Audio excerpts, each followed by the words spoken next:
Hi, I'm Gaurav, and I'm a student of history at Sri Venkateswara College, University of Delhi. I've been asked to state my views and expectations regarding the union budget as a student. Now, as a student, I feel that the sector that needs the most urgent focus and reforms is healthcare. The costs related to healthcare are rising exponentially every year to the point of becoming prohibitive for a large section of society. The prices associated with consultations, medications, and processes that are as basic as x-rays and vaccinations are rising to an extent that they become out of reach for a large percentage of our population. In addition to this, because of the growing population and the high population density in many areas, diseases such as polio are popping up in various parts of the country. When the economically disadvantaged people are unable to take their medicines for the prescribed duration, diseases such as tuberculosis develop drug-resistant variants that present a large threat to the public. Especially people such as students and other daily commuters who travel in crowded environments such as metros and buses are very prone and susceptible to these new forms of diseases now.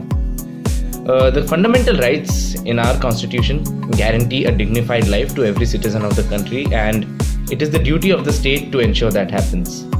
Currently, 80% of the healthcare in our country, of the primary and secondary healthcare in our country, is provided by private hospitals and private institutions.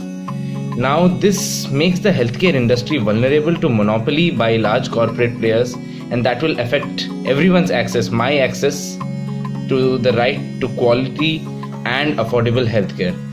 Many major private institutes have been known to turn down many patients from their gates.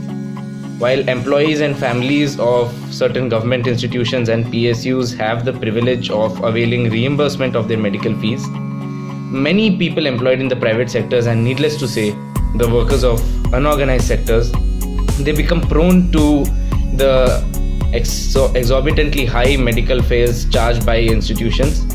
And it is a statistic that these high medical fares put 63 million people into poverty every single year. The availability of hospital beds is a paltry 0.7 per thousand people as compared to 3.8 in China, and this can prove to be fatal to any person stuck in an emergency health situation. The government spends only 1.2% of the GDP on healthcare every year, as pointed out by the Indian Medical Association, which is very low, and experts say that this needs to rise to at least 5%, if not more. The government should strive to provide some form of publicly funded universal healthcare, as is seen in the excellent public healthcare systems of Canada, Sweden, and the NHS of the United Kingdom.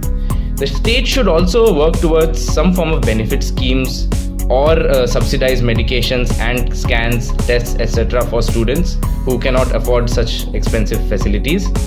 This would ensure that there are common standards that every institution must adhere to. There are common guidelines that every institution must follow.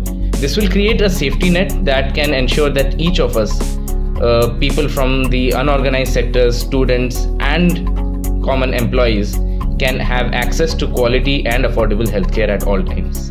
Thank you.